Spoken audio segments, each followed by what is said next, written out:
Otherwise, long response, short response. Okay, we're now live streaming, so we should be, I guess, starting. So I'm going to mute myself, and I guess if you're ready, Lisa, we'll press start the webinar. Is that okay? Let me just get it into full screen. There it is. Okay, good.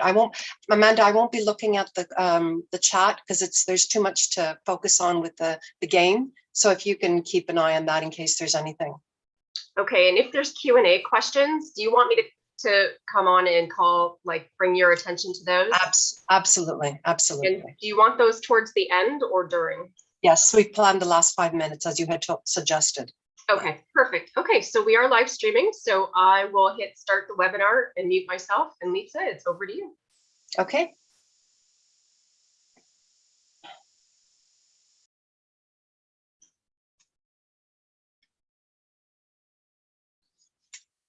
So welcome everybody. It's the International Day of Action Against Contract Cheating. We're happy to have you here with us. As you can see, there are quite a few of us, but there are in fact more of us. So if Jill, you can put that video on, let's share with our audience who has been part of this International Student Steering Committee for the IDOA, working with the ICAI for 2021.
Okay, there was actually one more slide, apparently, with all the names of the 17 students who made it to the end.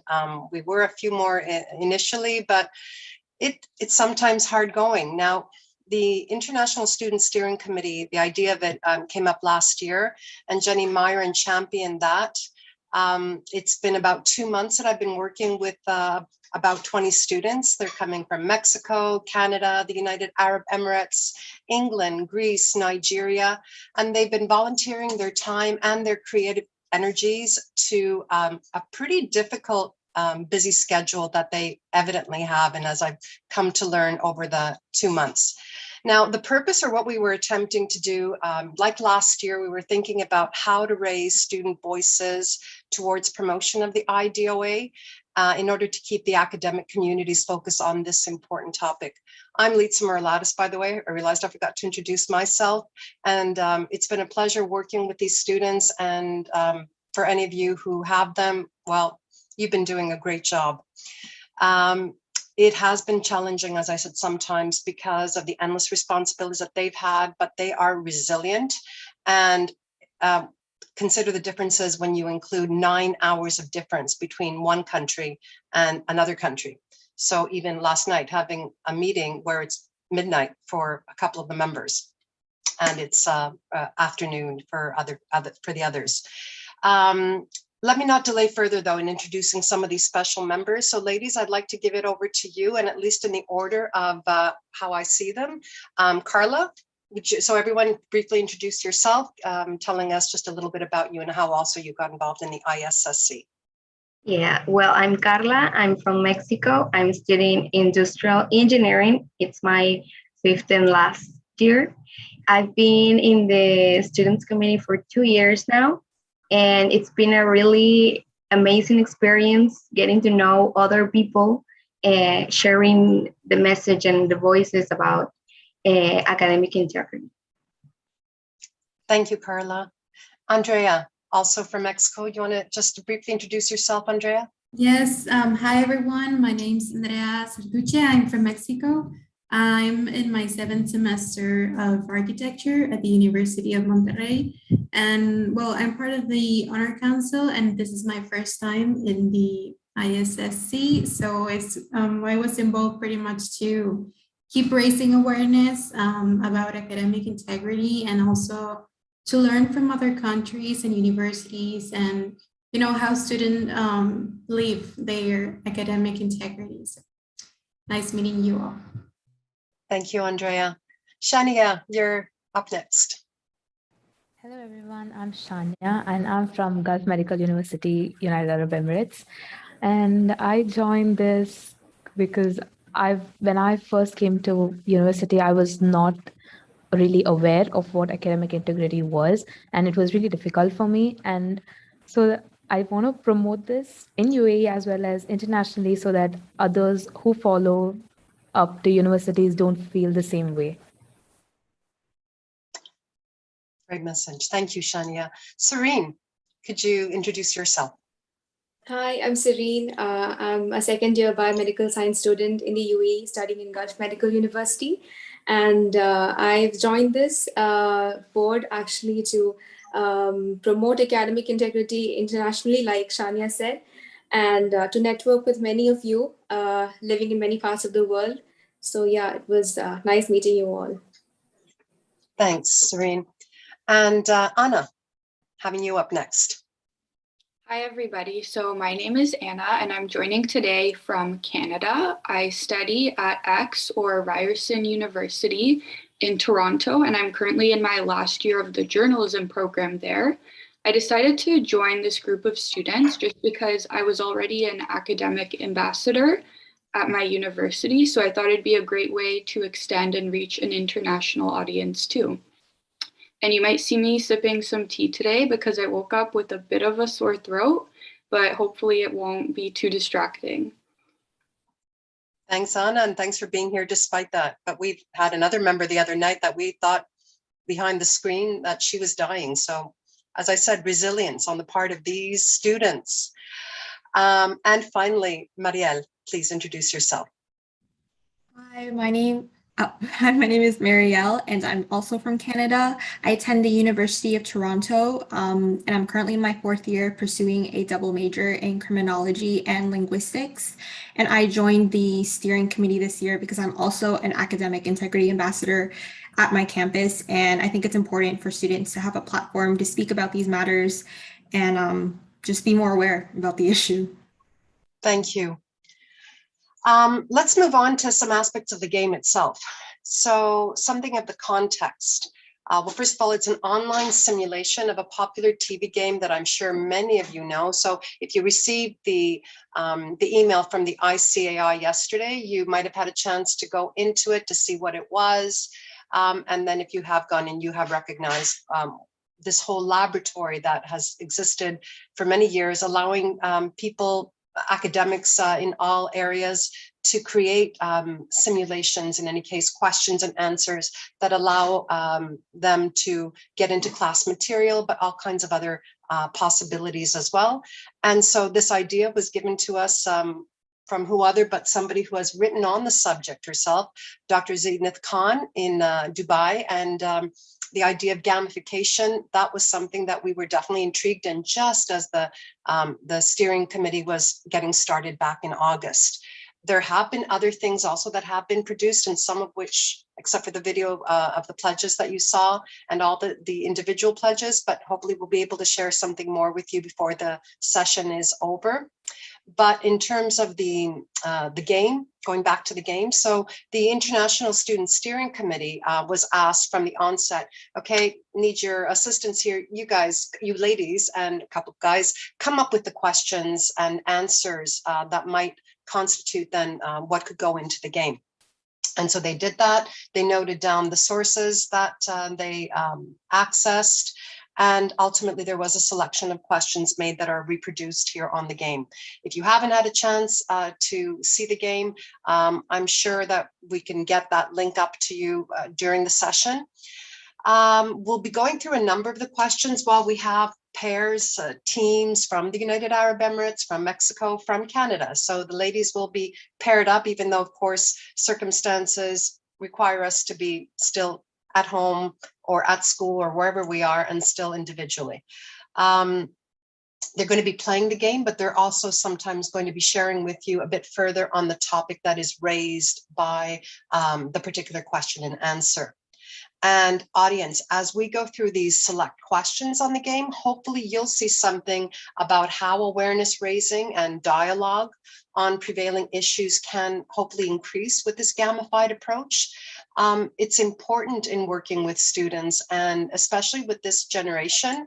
So what does it mean for us to maybe come up with ways that can engage students, that can allow us also to learn from them, to think about also maybe proactive ways that we can get them to learn something, and not just students, by the way, it could be staff, it could be faculty. So the game has all kinds of possible uses, and definitely you can take the game and adjust it, edit it, make it more meaningful to your particular institution, institutional and or even cultural context. So let me just share screen and then show you the game and just talk a little bit through what it is that you'll be seeing in just a moment. Actually, let me go back to the menu so that this is what, when you have the link and you go into it, this is what you'll see. We came up with a lot of different questions, and so this is why I also named it V1 version 1, because there are definitely possibilities for more of these to be developed. So some brief disclaimers, just as we're about to start. To be honest, for purposes of the event, we're almost hesitant to use the word, but student panelists are not exactly playing the game. I mean, not really and sincerely, in the sense that, well, normally you wouldn't know what the questions and answers are, right? But don't forget, they came up with the questions, and with few exceptions, you know, I did draw from their questions and answers. Was checking in a couple of instances their sources. So it's about, you need to know that, yes, of course, they're aware of what are behind these blue panels. Our intent, as I said before, is to show you something of how the game can work. So it does depend on how well you know the popular game that it's been based on, the TV show that it's been based on. Typically, it has 5 columns, 5 categories, in other words, 5 questions per column, ranging from 100 to 500 points, or if it's double the name, then you would have more points. Also, we are typically, we're given the answer, and the player has to guess the question. And the questions themselves are posed as what is. So you get an answer, and then on the blue panel, and then all of a sudden the respondent is supposed to say what is, and guess what is the right question to the answer that they see in front of them. Our game categories, as you can see, are basics, how contract cheating works, reasons for or consequences, strategies to reduce contract cheating, and miscellaneous. So if you're going to use it at your institution, as I said, again, feel free to adapt it and edit it. This was a pilot, so the International Student Steering Committee is serving as a kind of focus group in playing it first. But whether it's to be used for informative discussions and awareness raising, the competitive angle it offers can also lead to some fun. And we also had some consideration, but we realized it was too early this year. So maybe by next year, we'll be able to have some different kind of use of it. So maybe multiple versions, maybe getting then players at schools, within countries, in other words, maybe even competing with each other, and then the best of, then competing together in a final from which a winner can be declared, much like the kind of competitions that the ICI has been having, but creative competitions. Maybe then we can come up with something that tests their knowledge. Finally, another last disclaimer is that questions and answers selected do represent some generic considerations for a good part, and that is to convey aspects that higher education institutions might hopefully want their students to be aware of, to remind them of also, but of course also understanding of certain policies, certain ways of, let's say, approaching academic integrity more generally, but contract cheating more specifically, and therefore gaining something more from the game. Okay, so let's get to it. Let's play the game. And so as we said, we have Team United Arab Emirates, we have Team Mexico, and we have Team Canada. And as we also in a dry run yesterday, we have the Team United Arab Emirates starting us off in just a minute. As you're watching, and feel free, of course, to post questions in the chat. So whether it is something that the students will quickly go through as a question, because some of them we think are also more evident. So it'll just be me asking the question or reading the panel that's been chosen. They have to pose that question or the answer to it, and then in some cases we'll move on fast, but in other cases we will be pausing. We will be hearing the students offering some insight or some experience or something that in any case that question prompted in them. So we will keep 5 minutes at the end of the session for questions and answers. So you can either post them, as I said, in the chat box, and or wait till after we finish and then post your questions. So ladies, are you ready? Okay. So let's see what we can hear from the students themselves. And we're going to begin with Team United Arab Emirates. All right, so I will start off. Okay. So I'll go with basics 100. So, Serene, the year 2006. What is when the year when contract cheating was coined? Okay, we'll give it to you that it's the term itself. The term contract cheating was coined. Okay, well done. You get to choose again your team. Where would you like to go? I would Shania? go with basics 200. Okay. Founded in 1992 to combat academic dishonesty in higher education and to cultivate cultures of academic integrity in academic communities. Shania. What is the International Center for Academic Integrity stand for? Okay, well, you did say what is needed, what we need to hear, which is the international. Now, Shania, don't forget we're doing an event for them, so you really need to know. Okay, well, we'll give you those points, Shania. Keep going, United Arab Emirates, because you're getting the answers or the right questions. Who's selecting next? I think I'll go next. And your choice, Serene? I think I'll stay with basics 300. Okay. A commitment to 6 fundamental values: honesty, trust, fairness, respect, responsibility, and courage. Serene. What is academic integrity? You would have failed this big time if you did not get that one.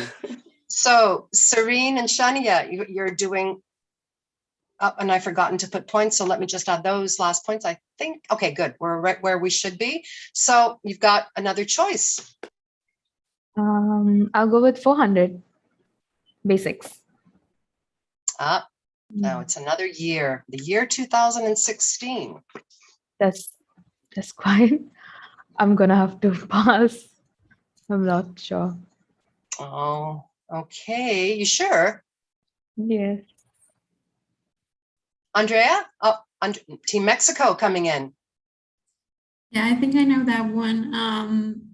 If I remember correctly, that was the year the first International Day of Action against contract cheating happened. So I'm guessing the question is, when was the first time the IDOA happened? Well done, Andrea. And that way now your team is on the scoring board with 400 points. How things can change, but it's still really early in the game. So Andrea, you now take over for Team Mexico. You and Carla are on. Yes, okay. So I think we're going to move on to how it works. Let's start with 100. Avoiding those 500-point questions, eh? Okay. Outsourcing, ghostwriting, paper mills. Andrea or Carla? Okay, so I think these are maybe what are the different ways you can call contract cheating, or contract cheating is known as? Very good. Very good. So there are different ways, and there may be actually even more. So we need our audience also to be aware that we try to put up what is most representative, but there could be even further terms. And Andrea and Carla, what next? We'll go with 200, how it works as well. Okay. Companies which sell essays, coursework, and exam answers to students. Okay, so this definitely is talking about essay meals. So what are essay meals? Okay, where were you about these, Carla? Do you want to say anything about this? Oh, sorry, Andrea, sorry. Yes, well, I know about essay meals, and I believe most students are aware that this kind of companies exist, and maybe to some extent they know it's wrong. But I think the thing with essay meals is that they tend to convince the student that what they're doing is okay, that, I don't know, maybe they can help them relieve some of the amount of homework they have, and that they're not missing anything important about like the true purpose of the assignment. So they make the student believe that it doesn't matter if they're not doing the work for themselves. Well, first of all, they don't even know what the true purpose of that specific assignment is. So during my years studying architecture, I've come across a few times with students asking through WhatsApp groups if they know anyone that can make the work for them or the architectural model for them, and that they'll pay that company or that person, just to get the work done. So even though we know that these companies are often the ones reaching for the students, I think it sometimes happens like the other way around. So it's important that we don't confuse asking for help or tutoring with asking someone else to do the work for me. And well, another thing about essay meals, I think, is that like the economic aspect is also involved. Like students sometimes pay the amount of money to essay meals that's equivalent to taking an online lesson or something like that. So I think it's something we should be talking about and raising awareness of, because they're not helping us reach our true potential and the true purpose of the assignments or the work we have to do. Thank you. That's definitely something to be thinking about. And I have a feeling that somebody else wants to come in at this point. One of the other students? Anna? Yeah, I can come in, I guess. I mean, I have no experience ever using an essay mill myself, thankfully, and hopefully it stays that way. But like Andrea was already saying, I think it's really important to stress a lot of the time these are well-meaning students who are just overworked or anxious. Like sometimes we have plenty of assignments going on at the same time or multiple exams to study for. So when that one person comes in and they pose their advice as help or as something that's maybe even like 100% plagiarism free, or even potentially a tutor who's just willing to rewrite your work for you, the line kind of gets blurred. So I think it's important to really like stress at the beginning of a course in a syllabus or by even stating examples of companies you might want your students to be avoiding already. Because I think sometimes students just are of the mindset that they're getting into a community where these essay mills are helpful. And it's just somebody who's stepping in when you're in a time of stress. Thank you. Okay. Lots to think about from the two answers just offered, or the two comments offered further as part of this question. Did I give the points? Did I? I think I did. Okay. Carla and Andrea and all of you, just, make sure that I'm not trying to cheat you out of any points. I swear. So it's still Team Mexico, and I don't know, maybe we can hear Carla's voice a little bit. Well, let's stick with how it works and let's go for those 300. Okay. And we just heard it said, actually, 100% plagiarism free. Exactly, related with what Andrea was saying before, I think that it's something that what is common, a common claim by paper mills. Okay. That's my answer. So, Carla, did you want to offer anything more about this? This statement.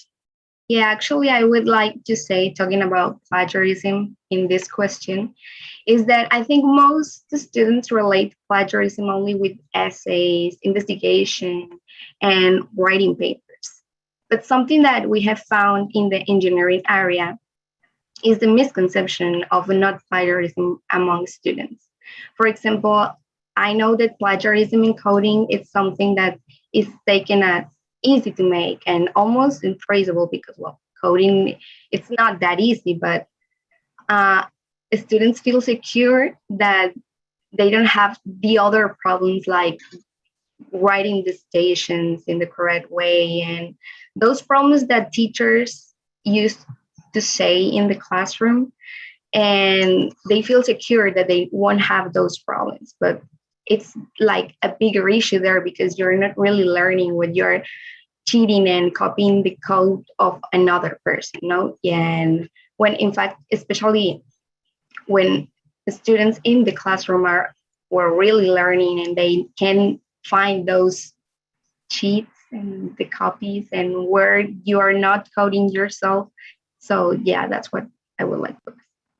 Okay, all right. And I'm sure because you're talking about it in coding, and I saw early that we have Dr. Thomas Lancaster among us in the audience, because that is where, of course, some of the first research came out by him and his colleague, the departed Robert Clark. So what does it mean for us to be not necessarily thinking of it in the common way of the of writing and essays? Definitely adding your points, but Andrea, did you want to add something more also to this point? Yeah, I think just in addition to what Carla said, most of the times I think paper mills use, like, they claim that it's 100% plagiarism free, like a marketing strategy. So that students go like, okay, I'm not stealing anyone else's work, but that's not the point. The point is that you do it yourself, and doing something plagiarism free means that if you're using someone else's words or idea, you credit the original author. And it also means adding ideas of your own. If you don't do the work yourself, then how's that going to happen? So it's mostly, as I said, a marketing strategy. And it's important that we identify when that happens. Because, the work should be done by yourselves in the first place. Right. But it's important to know that we are not fully aware if they are actually doing it 100% plagiarism free. Well, if it's original work done for you and you're paying for it, I guess marketing strategy is something that poor students will fall victim to. Thank you, all of you, for so far the responses there. I think it's still Team Mexico, and I don't know if it's Carla or Andrea. Well, who's going to pick the next question or the next answer? Yeah, I'm picking, and let's jump to consequences. 100. Okay, so 0 or F, suspension, even dismissal or expulsion. Yeah, so I would say the question is, what are the typical penalties given for academic misconduct involving contract cheating or anything else? Okay, so yeah, and there may be even more to be thinking about. So did you want to add something to this, Carla? Yeah, I would like to share a perspective from my university, the University of Monterrey, because besides those consequences, at ULEM we try to also have a formative process where the students can understand the impact of their actions and decisions. And well, as an example of that, the students will have to attend to a seminar offered by the Academic Integrity Center in the university, so they can have the actual reflection of what they did and why they did it. And not only that, but also to learn how to avoid getting there again, and what impact can those decisions have in their lives, and also, but not only in the professional way, but also in the personal and growing way. So yeah, that's my comment. Yeah, you've touched upon a number of points, including something that goes into restorative justice with the reflection, perhaps, or some aspect of it. Do we have someone else who would like to speak up on this at all? Yeah, so at Ariel. my institution, so our academic misconduct process is conducted along 3 different levels. And so obviously our most serious level is the tribunal or trial level. And so these sanctions or penalties are sort of differ between the levels. And I think, they all include the ones that are listed here. So the 0, suspensions, and expulsions. But I think one of the more important ones that don't get addressed often is that sometimes you'll get a transcript notation. And so this is a lot, it's more far reaching in impacts. And so if this isn't removed, after you graduate, this could be shown to employers and it can affect your job prospects and so forth. Right. And by the way, and I don't like the fact that we're getting some great answers from people that are not getting points, but again, we have to give it to Team Mexico. Because it has to do with who's playing out that particular point, even though we've got some further fantastic things being shared by other players. So it's still, if I'm not mistaken, it is still Team Mexico. Yes, I think we'll still be in the consequences category, maybe 200. Okay, next question or next answer. Contract cheating defeats the whole purpose of the whole point of going to university, college.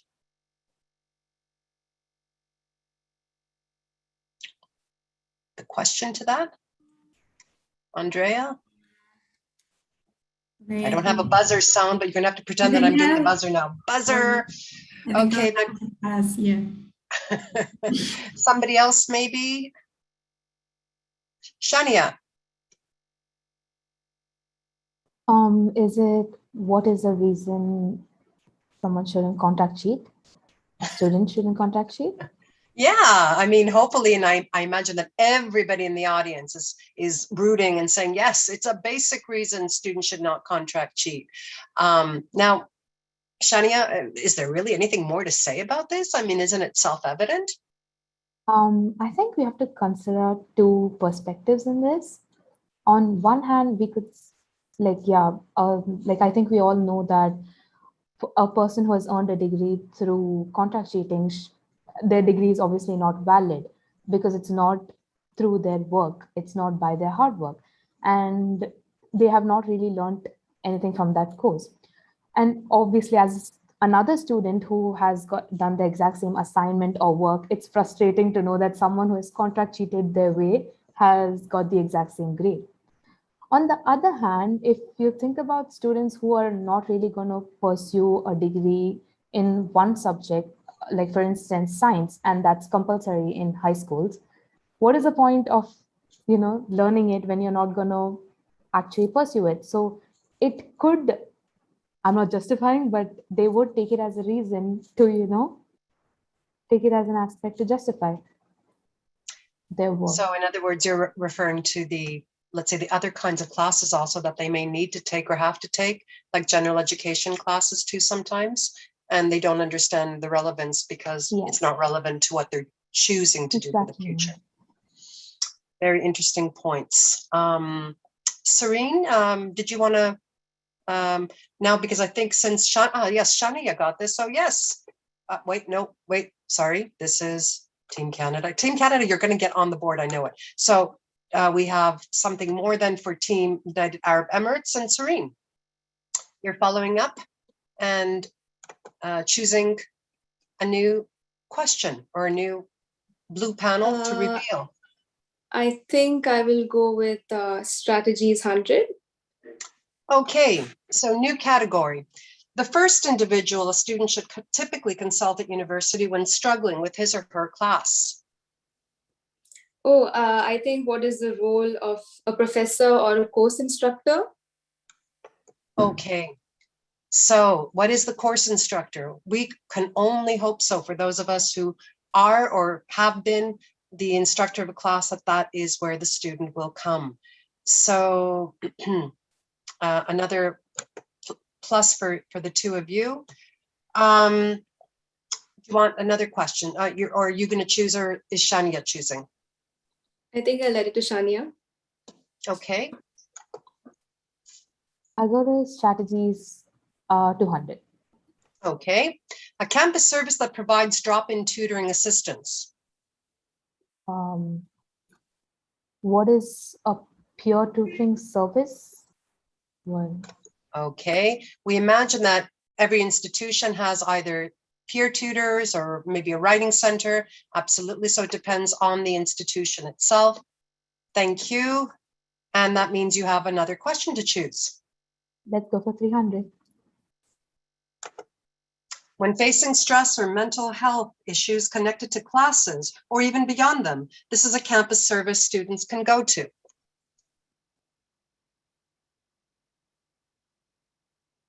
So Shania, Serene, it's your call. I think I'll go for this. I think it's going to be what is a university counseling or counseling center. Okay. And now, hopefully they do exist in most of the institutions that are at least represented here and in and where our audience is coming from. Anything more to add about this though, perhaps, Serene? Yeah, so basically a student might actually approach their university counseling center because of many possible reasons. So we have some social consequences, like maybe because of anxiety or low self-esteem or loneliness or things that they are going through. So I think students really require such, assistance from their university counselors. So this actually helps them to solve issues maybe in a more confidential way and in a trustworthy manner. So I think this is one of the best source to deal with these kind of issues. Okay, I'm sure that there's would be interest on the part of those listening to you also in relation to what does it mean when it's intentional versus maybe unintentional, or there are mitigating circumstances around it. But thank you for offering that. Now, Serene, Shania, you're still up. Let's go to consequence 300. Consequences 300, going back to the old category. Student has not benefited from teaching, anxiety, loneliness, and low self-esteem. We actually just heard some of those points mentioned. What are the consequences of contract cheating? Involved in contract cheating? All right. So I'm going to keep it. Well, it's the social consequences according to Khan et al. In an article, but yeah, it is consequences generally as a category. We might have to leave that out just so that you can either refer to social or maybe psychological, but it is something a little bit more, and I didn't hear it. I don't know if I missed it, but that's okay. You did have it enough. Is it you now? Hang on, consequences 300. Yeah, you can still stay on, Shania. And what's your next question? Let's go to miscellaneous 100. Okay, so the last category.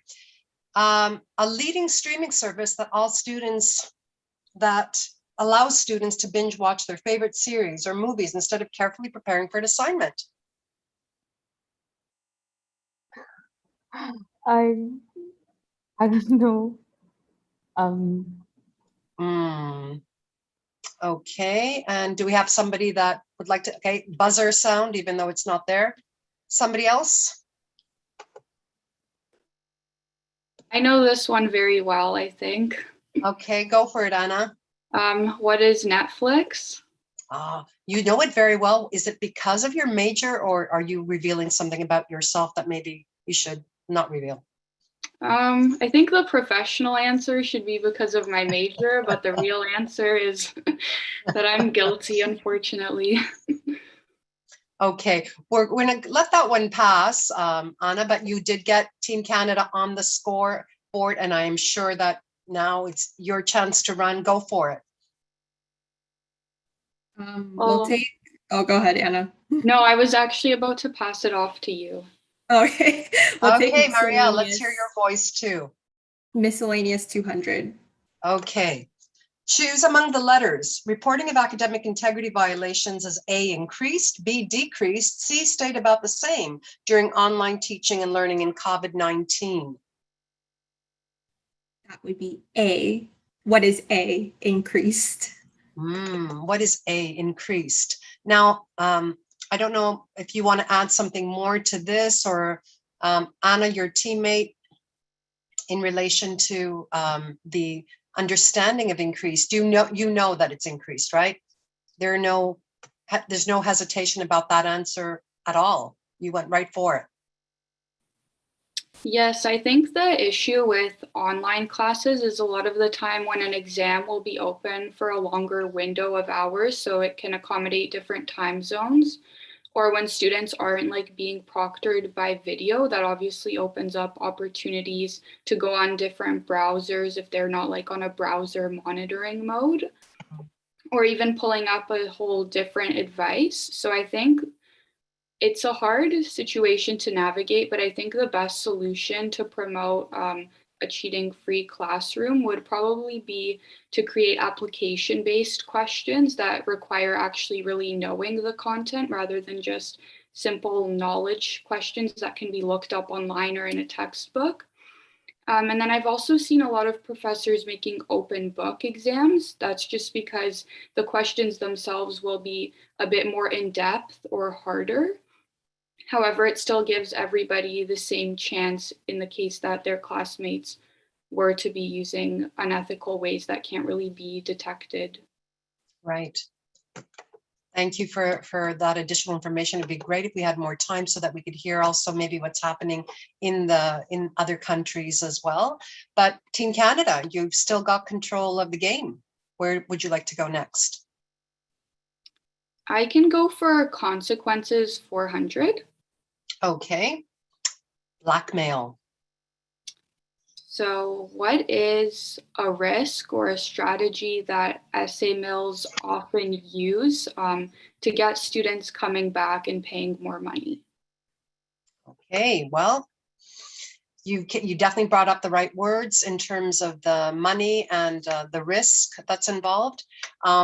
Anything more to add here? And I know that there might be some others who would like to say something about the particular question. So whoever's up for it. I guess I can go ahead. So I think just if there are a lot of professors here or academic officials, I think this is the perfect hypothetical case to scare students away from contract cheating with, because I haven't, like personally, I've never met anybody who's gone through this, thankfully. However, I've definitely heard horror stories where a student will contract cheat and they will pay once and maybe not get caught, or that works out. But then the contract cheaters themselves, they reach out to them and they say, if you don't buy our services again, then we will report you to your university's academic integrity office. And so it kind of leads to this dilemma where a student is either on the verge of facing debt, or it gets to the point where they just have so many misconducts racked up that their whole degree is at risk. And so I just think it's very important to stress that although you pay somebody once and things go smoothly, that doesn't necessarily mean I don't want to call it a success, but that doesn't necessarily mean there aren't long-term consequences on top of not getting the value for your degree. Yeah. Nice response. Does anybody else have something brief to share on that one as well? Okay. I think Team Canada, you still got it. And Marielle, would you like to choose the next question?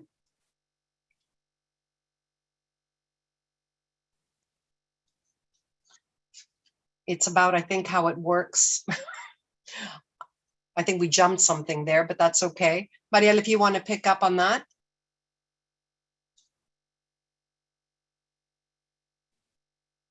I think it looks like she may be frozen. Ah, okay. All right. And I don't see her at all actually here right now. So, okay. All right. So Team Canada, do you want, because I think initially that this was, Marielle, you're back with us. Okay. So we'll take how it works for 400. Okay. Flyers coming on campus and all these different ways through different media and communication platforms, recruiting student ambassadors. Marielle. What are some ways contract cheaters use to reach students? Okay. So, Marielle, any experience with this? Yeah, so when I had in-person classes before my nice and early 9 a.m.s, I used to see someone, I feel like students have this picture that tutors are usually these like grown adults, but a lot of the times they just look like students who attend your campus. And so they're dropping posters and these little phone cards across campus. And so they start, students who don't catch this early in the morning start to believe that these are legitimate services provided by the university. And so again, it's important to be aware that, that the first place of contact that students need to go to if they do need help is like instructors and professors, as we indicated before. But I think now, like in this day and age, it's super scary that we're seeing them more often online. Like every single time I go onto YouTube, I get an ad for homework help or tutoring services. And it's really, it's everywhere and it's really prevalent. And so a lot of these services are also making their way into student group chats where students are, they're allowed to discuss work, just not work with each other when it comes to independent work. But tutoring services are somehow making their way into these chats and pitching their service to students. And it's becoming, kind of difficult to help. Right. Again, something more about the marketing. And I know that Serene, Shania, you came across something recently and that was interesting to hear about. Yes, I really want to speak on this. So many social media platforms that work on contract cheating, those organizations, they actually track student profiles and they send requests and pull in many students through various influencers. And some social media websites like LinkedIn, TikTok, Instagram, Facebook, all these, social media websites have actually called up influencers. So students tend to actually follow them and they get into these traps. So also one more thing that I've noticed is some pages also use the logos of institutions. I don't know, like if I'm pretty sure that without their permission, this is done. But they use logos of institutions. And when I, for example, come from an XYZ university and I see the logo of my university on those advertising pages, I tend to actually use those kind of, services to complete my assignments. So this is actually one thing that I've actually noticed in many of the social media platforms. So thank you for asking me. I really wanted to put this forward. Yeah, thank you. I think we have time just for one more question. And it was Marielle, I think, who answered. But you know what? Let's, because we didn't know how the game was going to come out in terms of scoring. We honestly did. And I think we should give Mexico an opportunity, maybe one more question. You want to choose the last question, Mexico?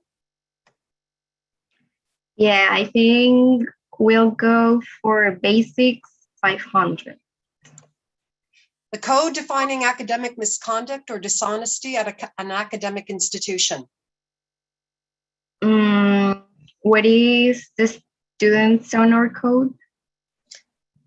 Okay, now whatever it goes by as a name, student code of conduct, student honor code. I know in the case of one of our student members, it's policy 60. So it's all kinds of things. Anything more to say about that though, Carla? I would like to add, also from my experience at UDEM, all first year students must take a class where the teacher helps them adapt and embrace the uni life. And there are exclusively 1 or 2 classes to get to know the student honor code. And also after a reflection there in the group, there is a sort of ritual or symbolic moment where students consciously commit to follow the academic integrity line of where the bases are in the student's honor code. And I think this is such an important moment at the beginning of our university life, because like it plants the seed of the academic integrity. And at least for me and some of my friends, and it turns into like a stop sign in our minds where something tempting it's coming, like an opportunity or like people in trying to introduce you to the contract cheating life. So I think it's an important moment, and it's really good to have that space to have the reflection and show the students that I just beginning their university road to get to know this specific document. Thank you. Marielle, I think that you had wanted to say something on this as well.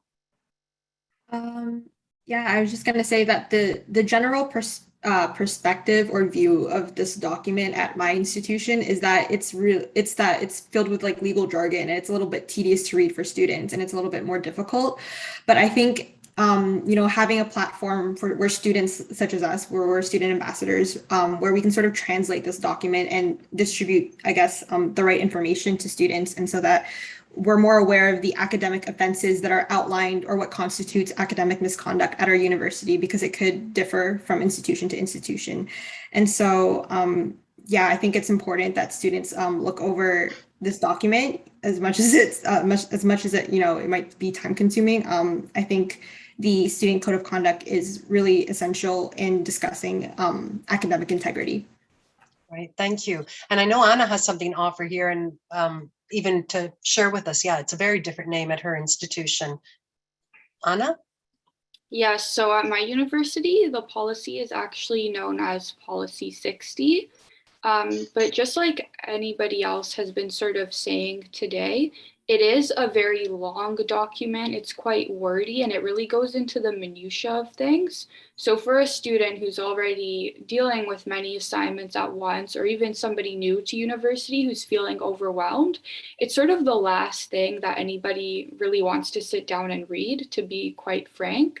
I think there are ways that you can still learn about the general concept. So for example, I know that my academic integrity office has an FAQ for students right on their website so that students can learn about the main topics. And even in the pandemic, I've noticed a lot of my professors are weaving in little quizzes at the beginning of the term just about basic academic integrity matters that may come up relevant to the course.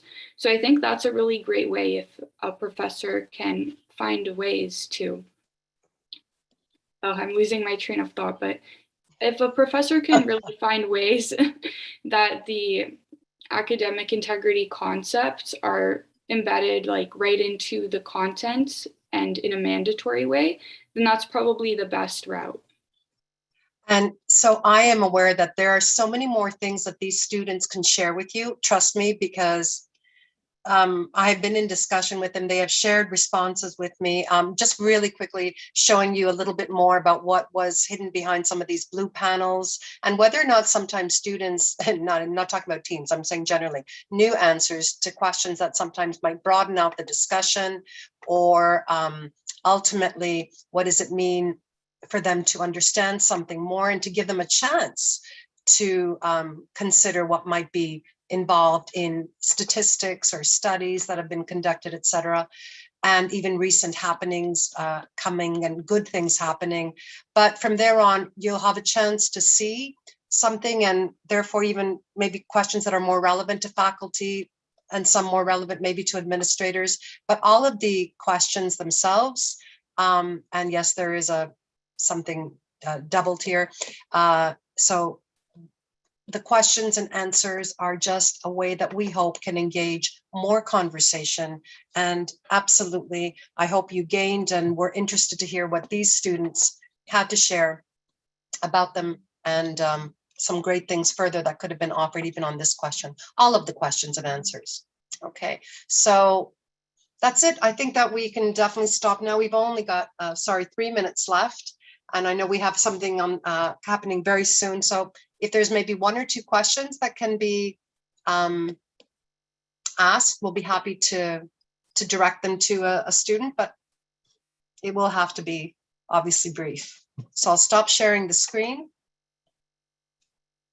And I don't know if Amanda's still on, because I think she's jumped on to the other panel, even though we've got Thomas here and he's on the next panel. So yes, Thomas, so we're all still here because we realized we can't start the next one until this one's done. So there's going to be no integrity issue. We are hijacking the next hour. Students, are you with me? We're hijacking it. There's no integrity issue. Don't worry. We're going to pretend we forgot. No, they look hesitant. What great students. They've got good values. Oh, absolutely. Well, this is, you know what, it's like, it's what we've said before. And if you're preaching to the choir, but the thing is that this choir can reach with their voices so many more. And that's why we absolutely have to engage them. We have to have them be the champions. We absolutely have to think about the student unions and the student ambassadors and or even as individuals, they don't necessarily have to be formally involved. So listening to them can provide all kinds of great food for thought. We wish we had time also to share their further creative works with you, but I'm sure the ICAI will be showcasing them or making them available somewhere, and that you'll have a chance therefore, because there's some great videos where you have different languages as well being used, and posters. So please look forward to these. Yes, thank you, Lisa. I just wanted to make a point that the ICAI is very appreciative of all the work that you as the moderator and the coordinator of this international group of students, as well as all the time and effort that the students have spent on this project over the last few months. There is a huge amount of resources that I know that they've come up with, and we will for sure make a way to share those videos and posters so the hard work can be recognized. So thank you very much, students, from all the executive and ICI as an organization. We appreciate all that you do. And because we're all a nice group of people, okay, we won't hijack